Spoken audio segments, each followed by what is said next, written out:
சில கட்டளை விடுறாரு அந்த கட்டுரையில விடுதலையில. 1. தினமணி தினத்தந்தி நவமணி பத்திரிகைகளை வீதிக்கு வீதி நடுத்தெருவில் கொளுத்துங்கள். இந்த போராட்டத்தை அதை செய்திகள் போடுறாங்களாம். 2. ஒவ்வொருவரும் ஒரு கத்தி வைத்துக் கொள்ளுங்கள். 3. ஒவ்வொருவரும் பெட்ரோல் பாட்டிலும் நெருப்பு பெட்டியும் வைத்துக் கொள்ளுங்கள். அவரவர்களுக்கு தோன்றுகிற அளவுப்படி யார் யார் இந்த காலித்தனத்துக்கு உண்மையான தூண்டுதல்காரர்கள் என்பதை நேர்மையாய் சிந்தித்து குறிவைத்துக் கொள்ளுங்கள்.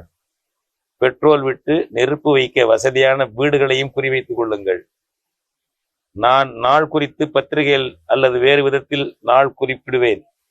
அந்நாள் குறிப்பிடுவது அதிக நாள் இடையில் இருக்கும்படி சாவகாசம் கொடுத்து குறிப்பிட மாட்டேன்.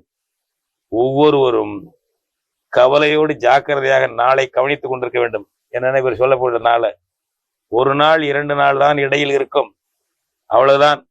வேண்டுகோள் வந்தவுடன் காரியம் துவக்கிவிட வேண்டும். என்ன காரியம்? பெட்ரோல் தீ வச்சு கொளுத்தணும். இந்த போராளிகளை காலிகளை கொளுத்தணும். கையெழுத்து கீழே ஈவேரா கையெழுத்துங்க. ஒரு தலைவர் யாராவது இப்படி ஒரு அறிக்கை கொடுப்பாங்களா? ஈவேரா கொடுத்துருக்காருங்க. இதை சொன்னாக்க ஈவேரா அவதூறு பண்றோம் சொல்லுங்க. இது மாதிரி இருக்கு. இவர்கள் தான் இங்க அவர் என்ன கேட்கிற